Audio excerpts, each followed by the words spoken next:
Welcome. Good morning. Actually, it's nearly... Oh, no, it is still morning. I can say good morning. Good morning in Australia. Wherever you are in the world, good day. So, today's topic we want to talk about with you is self-love. That incredible power of self-love.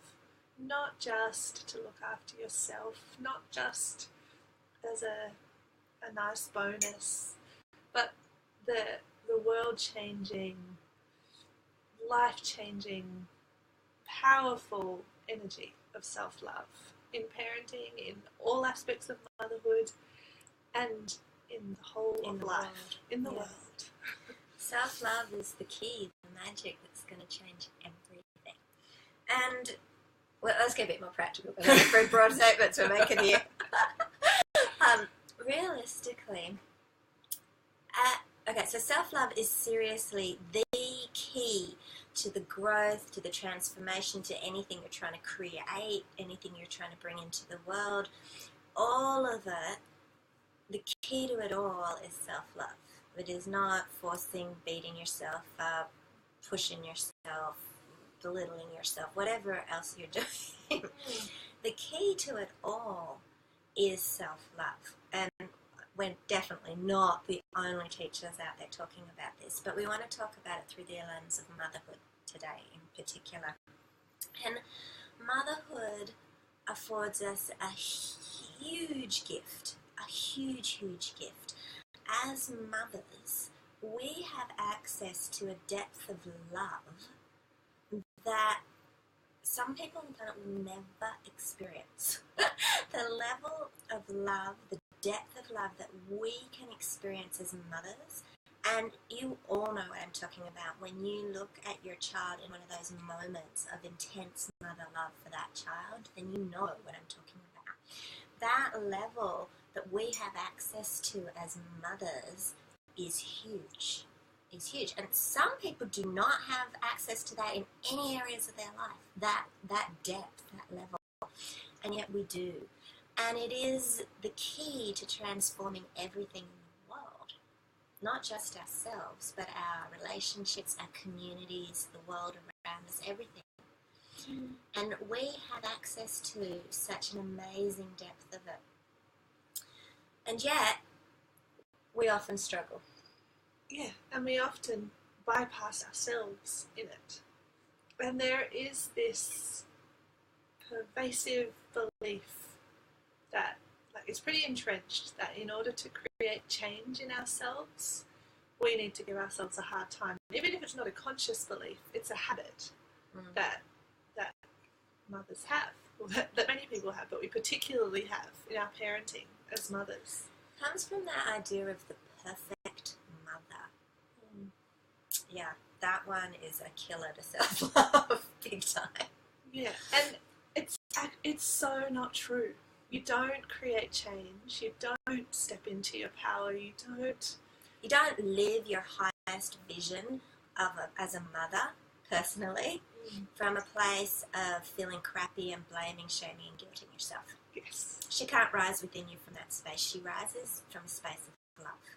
She is about love. She is like love, you know. She can't rise if everything's squashing that down and there's no love inside. It's also self-love is the key to sustainability, that joyful sustainability that you want in motherhood. If you are always, and we are as mothers, always giving out love, giving out moment to moment, extending the love that we have all the time. It's part of our job description. It's just and even if it wasn't part of our job description, it's part of what we would do innately as mothers that have birthed our children. It's just what would happen. If you continue to, good morning to everyone who's arriving. I look a bit crappy today. I'm having like an allergic response to the air or something. I don't know, histamine issues.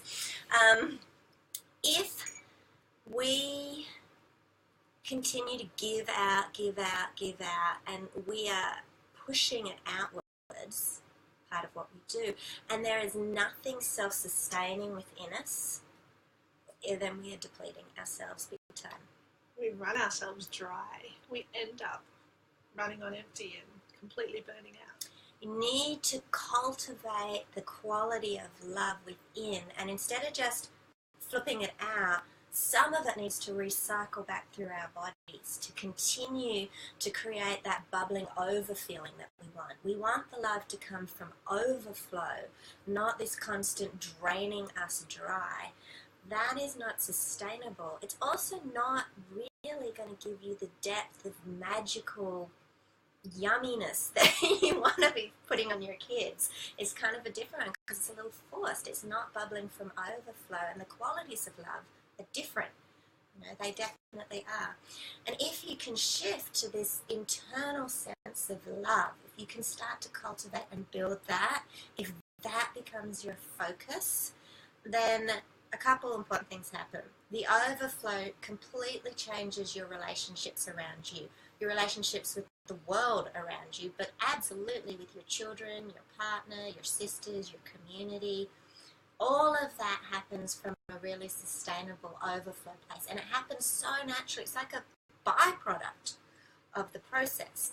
And the other thing that happens is self-care. The concept of self-care is totally superseded by self-love. Mm. It's like so far past self-care. It can include, like, self-care is kind of in there, but it's like so far past this idea of self-care and me time and those tiny little things, that the band-aids that we stick on the top to try and prop ourselves up to keep going. Cultivating true qualities of self-love supersedes all of that. It just rolls it all in and just, Yeah. What do you want to add to that? I'm very passionate about this topic. I'm using big sweeping statements today.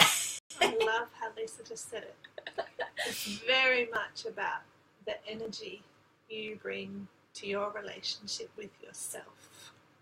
Yeah. So whenever you have a sense that, oh, I need to work on self-care, or there's something, like I need to find a bit more of that balance, and you know you need to bring yourself in, come back to self-love and to the ways that you relate with yourself internally. So it's less about, I better make sure I have like more times to have a nice bath with candles, like that's beautiful, but before then come back to the ways you relate with yourself, the way you do those things. Yeah. The way you relate to yourself will be mirrored externally the way you relate to other people. Yes. Absolutely, without doubt, whether you want it to or not. No matter how actively you're like, oh my God, never let that come out of my mouth to my children, you know, the way that you are relating to yourself will be the way that you start to, like, the relationships outside of you happen. And I don't want to give anyone a big freak out or anything, but you will see your children also mirror some of that, the way they treat themselves, the way they relate to themselves, the way they relate to their siblings. It's everywhere. And the key to all of that transformation and change is within. It starts with the way you relate to yourself. How do you show up for yourself? How do you talk to yourself? How do you have your own back? How do you stand for yourself? How do you forgive yourself? How do you hold yourself in love, like when you need to just feel what's there to feel? Do you make that wrong? I don't have time. Do you even know? The thing is, you would never in a million years treat your children the way you're often treating yourself. You just wouldn't. If I asked you right now to think of something that you know you do to yourself frequently, that is kind of blamey, shamey, or guilty, or you don't have time for yourself, or you put your needs last, or you speak to yourself in a way that is kind of beating up on you, pick one thing that you know inside yourself. And I can pretty much guarantee, hands down, you would never want to relate to your children that way. You would never want to say that or do that for them. And yet, it happens to ourselves. And all of us, like, I would say the world in general is in a massive deficit of self-love. But as mothers, beautiful women here today, access to the most insane depths of love, the quality of love. Mothers cultivate and generate love all the time. We're a love generation machine. We do, and we have access to massive depths of it. And to start to create the transformation in yourself, in your family, and in the world that you want to see, then it is time to access that love from within and really cultivate it within. So how do we do this practically? Let's get into the practical nitty-gritties. By the way, as we're talking, today is our last teaching. Is our last teaching live? Yeah, we're going to do some other stuff tomorrow. We've got lots of fun stuff tomorrow, and we'll talk about that later. This is really the last teaching live before the doors close for Mother Rising Sisterhood. And Mother Rising Sisterhood has a massive mission on self-love. So if this is resonating with you, you need to go check out that link today, because this is the last day. Doors are closing tomorrow. It's all wrapping up, and then the community is forming and deep diving. And the love that you're going to see inside that sisterhood, the love that Kaya and I are going to throw all over you, the love that we are going to teach you how to, and support you, invite you, draw to cultivate for yourself, is going to be phenomenal. So if what we've talked about already and what we continue to talk about here today is something you're like, yeah, I get it, go check the link, because this is it. This is pretty much the end. We're closing for months. And this really is world-changing stuff. Absolutely. Cultivating way more self-love. It creates the changes you want in your parenting. Absolutely. Yeah. Maybe for some of you that might feel like a leap of faith, but you will watch it all shift and unravel in a very short space of time. You will see the transformation starting. Absolutely. Yeah. So some practical ways. A little practice that we have shared with quite a few clients, and many of them have actually continued on with this practice. Some of the women have this practice have had this practice for a core practice for a year or two now, and have it as a practice that informs so many other things. Like that's where they start from. Is to ask yourself, in as many moments as you think of it, what is the most loving thing I can do for myself right now? Yeah, this is really practical, on the ground, in the trenches stuff.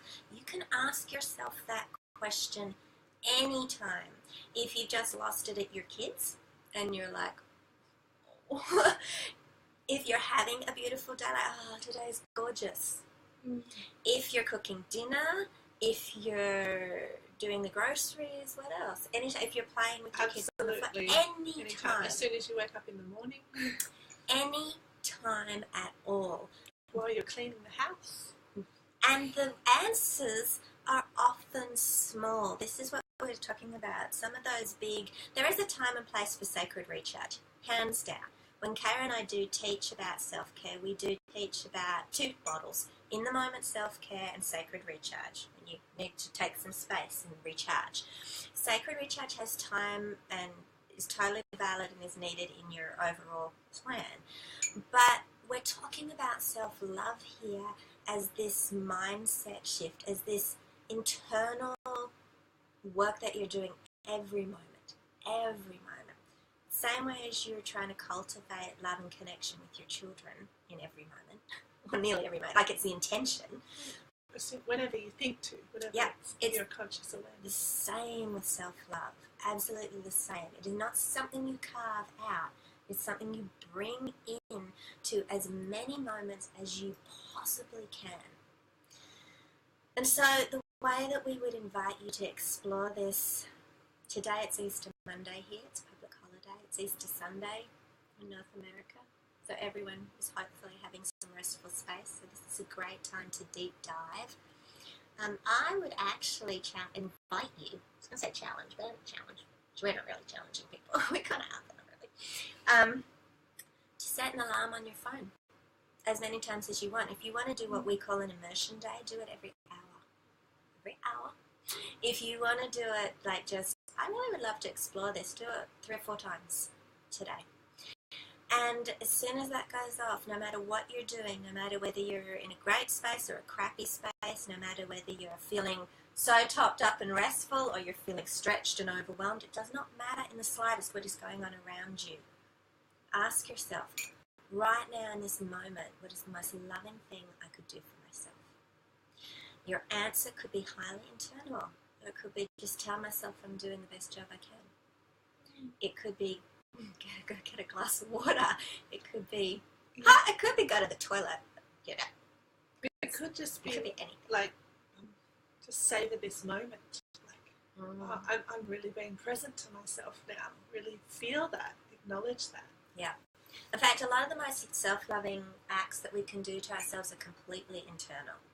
It's the way that we speak to ourselves. It's the energy that we send ourselves in that moment. Self-hugs are powerful. And, like, massages, like, lovingly touching yourself, all those little things are powerful. Yeah. Yeah. I like essential oils, so sometimes it will be go put on an oil.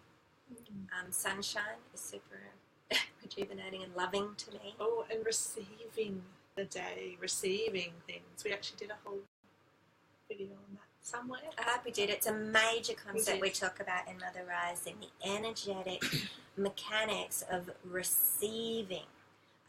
And receiving is huge on self-love, and it's huge on the relationships with our children. And that's another topic that's big in Mother Rising. Huge. Yeah. So, look to that practice today for the next 24 hours, right now in this moment, because I can see there's people here. Good morning. Hello. Right now in this moment, ask yourself right now, what is the most loving thing I could do for myself? I'd like you to write in the comments, like if you're not shy. We do have quite a lot of shy people. But I would love to hear. The most loving thing I can do for myself today is connect with my children. That's a surprising one, I know, but that's actually what really feels loving to me, is to go receive a hug from my child. Both my children, actually. What about you, Karen? Most loving thing right now? In this moment, when I just asked that, it's just really feel myself in this body. Feel my body.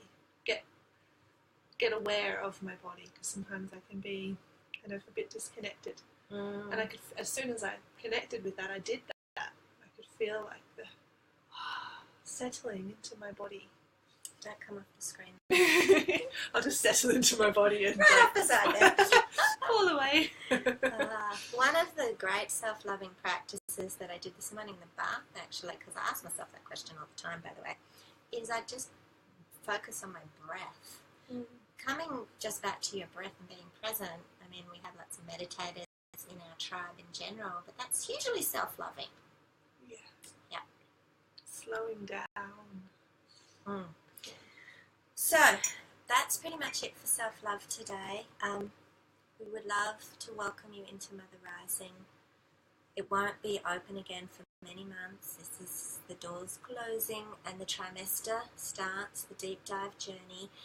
If you really want to cultivate self-love, if you really want to talk receiving, if you really want to create inner transformation in terms of the way you're speaking to yourself, in terms of the way you relate to yourself, in terms of the way you're in partnership with the different aspects of yourself, all of those pieces. If you want to change the way you're experiencing motherhood so that it feels like how you know in your heart it should be, then come join Mother Rising.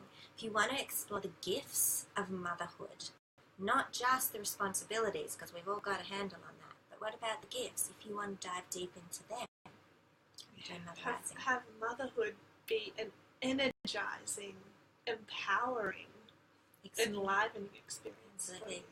If you want to feel more topped up, more tuned in, more empowered, and more in your truth as a mother, your truth, not someone else's truth, your truth as a mother, then Mother Rising Sisterhood is absolutely where you should be. I promise. And the women that are there now, the tribe, the sisterhood that is forming, is hugely supportive and beautiful and amazing, and there's so many yummy things there already. We haven't even started the workshops. Yeah, the sisterhood is already healing, already holding, already kind of washing that love over and into all the women. If you want all the logistics, the links in the video, in the description above, and you can see what it is, all the different components. It's ongoing, how it builds, the monthly cost, the workshops, everything is there on the page. So I'm not going to talk about it now. Yeah. And tomorrow, because we're closing the doors tomorrow, so come and join us before they close. Yes. Tomorrow we're going to do one big special Facebook Live party. Tahuya. We don't know what that means. We're like, Tahuya. We have a live party on from 4 p.m. to 5 p.m. tomorrow, Sydney time. And we have games and interactive silliness. We have... And we actually, because we have what Lisa mentioned in the moment, self-care. Let's do that one. Yeah, we're gonna take you through some little activities and rituals from the Heart Book. Rituals. We'll do some oracle card spreads. I'll get out all my decks. Got so many. We'll have fun with that. The kids are coming on, so you can meet them. You can ask us anything you want. You can get personal and ask us questions about ourselves and our lives. We'll share. Yeah, it's going to be in my lounge room. So come hang out. It's our big finale. And then we get to go deep with our sisters. Yes. We're super excited. We cannot wait. So that's it. This is it for Easter Monday. We're hoping that you dive into that practice today. I guarantee you it's powerful and life-changing, and it will start to set you on the course of transformation like you just could barely imagine. I promise. Honestly, I promise. And come join us in Mother Rising Sisterhood. We have lots of women, and we know there's lots of women who are watching our stuff and emailing us and Facebooking us and chatting to us. If you guys are last minute people, this is last minute. This is it. Tomorrow, closing up. And we are so excited and we cannot wait. And we would love to welcome you into that first trimester. We'd love to welcome you into the sisterhood for sure, but